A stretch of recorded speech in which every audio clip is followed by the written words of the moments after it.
தெய்வ சங்கல்பத்திலிருந்து ராஜாக்களின் குலதெய்வம் சார்ந்த பலதரப்பட்ட விஷயங்களை இது வரைக்கும் பார்த்துட்டு வரோம். இன்னைக்கு ஒரு முக்கியமான விஷயத்தை தெரிஞ்சுக்கிறோம். இப்போது ஒரு குடும்பத்துக்கு 2 பெண் குழந்தை பிறந்திருக்கு. அந்த குடும்பத் தலைவர் அந்த குழந்தைங்களாம் நல்லபடியாக வளர்க்குறாரு. குலதெய்வ கோவிலுக்கு போய் சுவாமியை தரிசனம் பண்ணுறாரு. ரெகுலராக வழிபாடுகள் சரியானபடி செய்துக்கிட்டு இருக்காரு. இப்போ 2 பேரும் நல்லா வளர்ந்துட்டாங்க. அருமையாக திருமணம் ஆயிடுச்சு. இப்போ இவங்க 2 பேரும் தனிமை. இப்போ அந்த குலதெய்வம் யார் வீட்டில் இருக்கும்? அந்த பெரியவர் அவருடைய மனைவி எங்கே இருக்காங்களோ அவங்க வீட்டில் தான் அந்த குலதெய்வம் இருக்கும். இப்போ பெரிய பொண்ணு வந்து, அப்பா என் கூட வந்துருங்க, கடைசி காலம் என் கூட இருந்துக்கலாம் நீங்கள் அப்படின்னு கேட்குறப்ப, இவர் அந்த பெரிய பொண்ணோட வீட்டுக்கு போயிடுறார். அப்போ ஏற்கனவே அந்த பெண்ணுக்கு திருமணம் ஆன இடத்துல ஒரு குலதெய்வ வழிபாடுகள் இருக்கும். அந்த குலதெய்வத்தோட சேர்த்து இவங்க அப்பா போகிறார் இல்லையா, இவங்க வீட்டு குலதெய்வம் அந்த வீட்டுக்குள்ளே போயிடுங்க. அப்போ அந்த பெண் வந்து 2 விதமான தெய்வங்களை வழிபாடுகள் செய்ய வேண்டிய சூழ்நிலைக்கு வந்துடுவாங்க. வந்து தான் ஆகணும். அப்படி தான் அவங்க வழிபாடுகள் செய்யணும். இதை தான் மருளாளிகள் சொல்கிறாங்க. 2 தெய்வம் உங்கள் வீட்டில் இருக்குது, 2 தெய்வம் உங்கள் வீட்டில் இருக்குது அப்படின்னு சொல்லி மருளாளிகள் சொல்லுவாங்க. அருளான்னு சொல்கிறப்ப சொல்லுவாங்க. சரிங்களா? இப்போது அந்த பெரியவர் இறந்துடுறாரு. அந்த அம்மா மட்டும் அந்த பெண் கூட இருக்குது. அப்பையும் அந்த குலதெய்வம் அந்த பெண், வயதான பெண் எங்கே இருக்கிறாங்களோ அவங்க கூட தான் இருக்கும். நிறைவாக அவங்க காலம் முடிஞ்சதுக்கு அப்புறமேட்டு அந்த குலதெய்வம் அவங்கள விட்டு போயிடும். அதுக்கப்புறம் அந்த பெண் வந்து அம்மா விட்டு தெய்வத்தை வழிபாடுகள் செய்யணுன்ற அவசியம் கிடையாதுங்க. இதுதான் மருளாளிகள் சொல்லக்கூடிய விஷயம். சரிங்களா? இப்போ 2வது, ஒரு பெண்ணு ஒரு ஆண் அந்த தாய் தந்தையருக்கு இருக்கிறாங்க. அதாவது ஒரு ஆண் குழந்தை இருக்குது, ஒரு பெண் குழந்தை இருக்குது. இப்போ இருவருக்கும் திருமணம் ஆயிடுது. மகன் வந்து தந்தை தாயை வச்சு கவனிக்கலை. மகள் வீட்டுக்கு தாய் தந்தையர் போயிடுறாங்க. அப்போது அந்த குலதெய்வம் இந்த வயசான தாத்தா பாட்டி, அதாவது அப்பா அம்மா எந்த வீட்டில் எந்த பிள்ளையோட இருக்கிறாங்களோ அவங்க கூட தாங்க போய் இருக்கும். மகன் இருக்கிறான், ஆண் வாரிசு இருக்குது அப்படிங்கிறதுனால குலதெய்வம் அங்கே வந்து இருக்காது. அப்போ எல்லா விதமான இன்பமாகட்டும் துன்பமாகட்டும் அந்த பெண்ணுக்கு தான் கிடைக்கும். ஆசீர்வாதமும் அந்த பெண்ணுக்கு தான் கிடைக்கும். நிறைவாக அவங்க 2 பேரும் மரித்து போகும் காலம் வர முடியாது. 2 பேரும் இறந்து போயிடுறாங்க. அதுக்கப்புறம் அந்த குலதெய்வம் அந்த ஆண் வீட்டுக்கு போகாது, தோஷமாகி போகும். அவங்களுக்கு குழந்தை பிறந்து அவங்களுக்கு திருமணமோ இல்லை வேலை வாய்ப்பு சரியாக அமையலையோன்ற சொல்லி வருத்தப்பட்டு அவங்க வழிபாடுகள் பண்ணி அதுக்கப்புறம் அருளான்னு கேட்குறப்ப தான் அவங்க சொல்லுவாங்க, உங்கள் வீட்டில் நாங்கள் இல்லை, தோஷமாகி போய்கிட்டோம், உங்கள் வீட்லேயே நாங்கள் இல்லை, குலதெய்வத்தை அடைச்சிட்டு வரணும் அப்படின்னு சொல்லுவாங்க. இது 2வது கேட்டகரிங்க. ஒருவேளை அந்த தோஷத்துக்கு பரிகாரம் செய்து சாந்தி பூஜைகள் செய்தால் அந்த குலதெய்வம் அந்த வீட்டுக்குள்ளே வர்றதுக்கு வாய்ப்புகள் இருக்குது. சரிங்களா? 3வது, 2மே ஆண் வாரிசு அந்த தாய் தந்தை இருக்குது.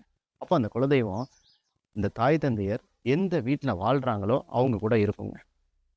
இப்போ ஆண் குழந்தை வீட்டில் அந்த தாய் தந்தையர் இருக்கிறாங்க, அந்த பெரிய பையன் வீட்டில் இருக்கிறாங்க, அவங்க கூட தான் அந்த குலதெய்வம் இருக்கும்.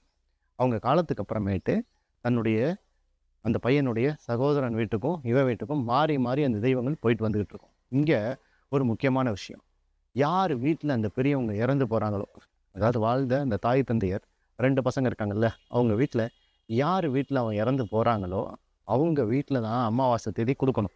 சில பேர் என்ன பண்ணுறாங்கன்னா, அப்பாவுக்கு நீ தனியாக கொடு, நான் எங்கள் வீட்டில் தனியாக கொடுத்துக்கிறேன் அப்படின்னு சொல்லி கொடுக்குறாங்க. அப்படி கொடுக்குறப்ப பார்த்தீங்கன்னு சொன்னீங்கன்னா, குலதெய்வமானது நிறைவாக பூரண பலனை அந்த குடும்பத்துக்கு தராது.